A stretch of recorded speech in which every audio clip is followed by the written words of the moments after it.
भगवान बुद्ध आणि त्यांचा धम्म या ग्रंथाचे लेखक विश्वभूषण भारतरत्न परमपूज्य बोधिसत्व डॉक्टर बाबासाहेब आंबेडकर आहेत. भगवान बुद्ध आणि त्यांचा धम्म या ग्रंथातील भाग 6वा, द्वितीय खंडातील भाग 6वा आपण पाहत आहोत. कनिष्ठ आणि सामान्य जनाची धम्मदीक्षा.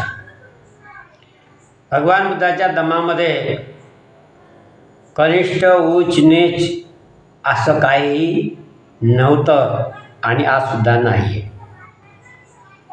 समतेचा मार्ग म्हणजे भगवान बुद्धाचं तत्त्वज्ञान. कनिष्ठ आणि सामान्य जनाची धम्मदीक्षा.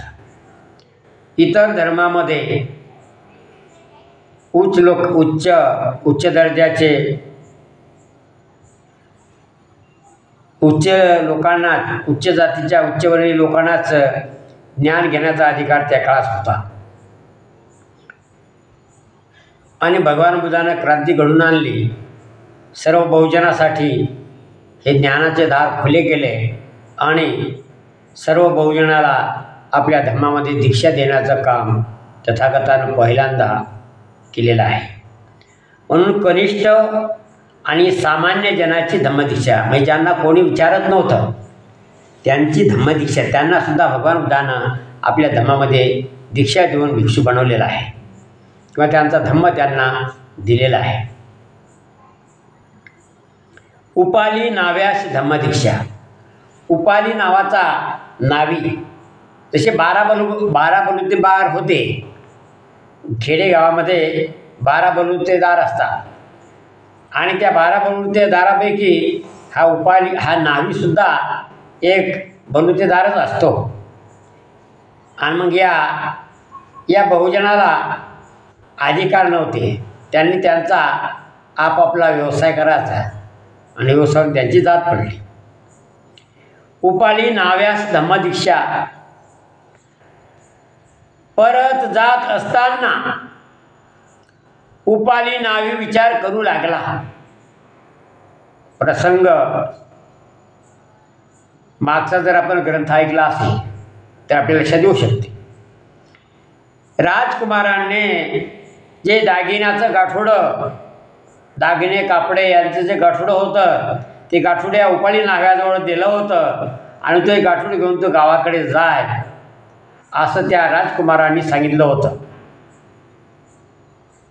परंतु हा उपाली नावे काय म्हणाला? नाही म्हणाला. कारण मी जर गावात गेलो तर तुमचे नातेवाईक काय म्हणतील की यानं संपत्तीसाठी हा उपालीनं आमच्या मुलाला मारलेला आहे आणि लोक मला मारतील. आणि तो म्हणाला तुम्ही जे करसाल तेच मी करणार आहे. तुम्ही दीक्षा घेसाल, मी दीक्षा घेणार आहे. म्हणून परत जात असताना उपाली नावे विचार करू लागला. शाक्य हे भयंकर लोक आहेत. शाक्य हे क्षत्रिय लोक, खतरनाक लोक आहेत.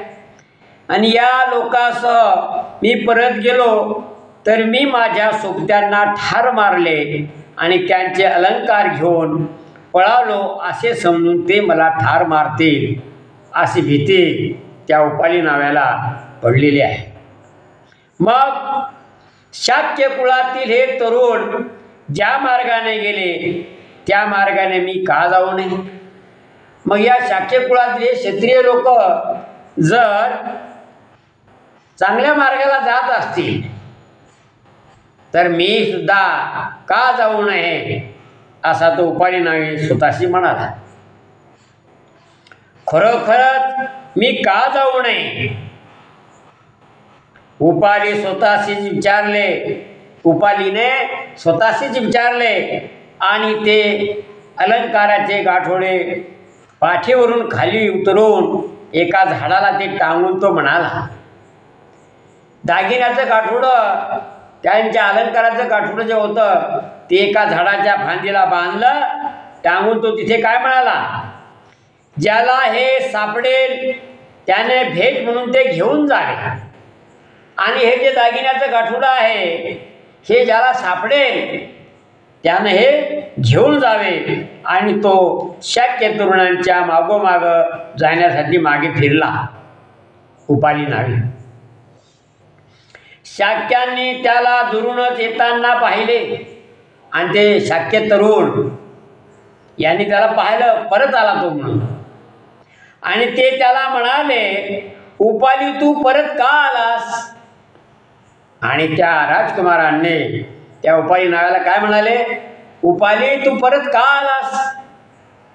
तेव्हा त्याने आपल्याला काय वाटले, आपल्या मनात कोणते विचार आले ते त्यांना सांगितले. त्यावर ते म्हणाले, उपाली तू परत गेला नाहीस हे बरे केलेस. आणि ते काय म्हणाले, उपाली तू बरं झालं परत गेला नाहीस, कारण शाक्य हे भयंकर लोक आहेत. कारण आमचे पूर्वज, आमचे नातेवाईक खूप खतरनाक आहेत आणि खरोखरच आणि त्यांनी तुला ठार मारले असते हे निश्चित आहे. तू जे विचार केला ते बरोबरच अगदी योग्यच आहे. आणि जेथे भगवान बुद्ध होते तेथे ते उपाली नाव्याला बरोबर घेऊन गेले. ते शाक्य तरुण तेथे पोहोचल्यावर त्यांनी भगवंतांना वंदन केले. तथागत भगवान बुद्धाला वंदन केलं आणि ते एका बाजूला बसले. याप्रमाणे बसल्यावर ते तथागतास म्हणाले, तथागताला ते म्हणाले, भगवान आम्ही शाक्य गर्विष्ठ आहोत. त्यातले समजदार होते. ते काय म्हणाले, तथागता भगवंता आम्ही शाक्य गर्विष्ठ आहोत आणि हा उपाली नावी बऱ्याच दिवसापासून आमची सेवा करीत आहे. आणि ते काय म्हणाले, तथागता हा उपाली नावी आम्ही शाक्य लोक गर्विष्ठ आहोत आणि हा उपाली नावी आमची बऱ्याच दिवसापासून सेवा करीत आहे. भगवंताने आमच्या अगोदर त्याला आपल्या भिक्खू संघात घ्यावे. ते काय म्हणाले तरुण, तथागताने भिक्खू संघामध्ये पहिल्यांदा या उपाली नाव्याला घ्यावं असा त्यांनी तथागतापुढे ते म्हणाले. संघामध्ये सामील करून घ्यावे म्हणजे त्याला आम्ही योग्य तो आदर आणि मान देऊ. कारण तो अगोदर भिक्षू झाल्यामुळे त्याचा आम्ही योग्य त्याला मान देऊ आणि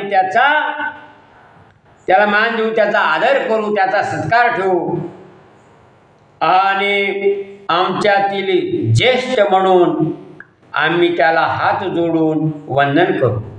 कारण जो अगोदर भिक्षू झाला तो श्रेष्ठच होतो, म्हणजे मोठा होतो, आणि जो नंतर घेतला तो त्याच्यापेक्षा लहान होतो.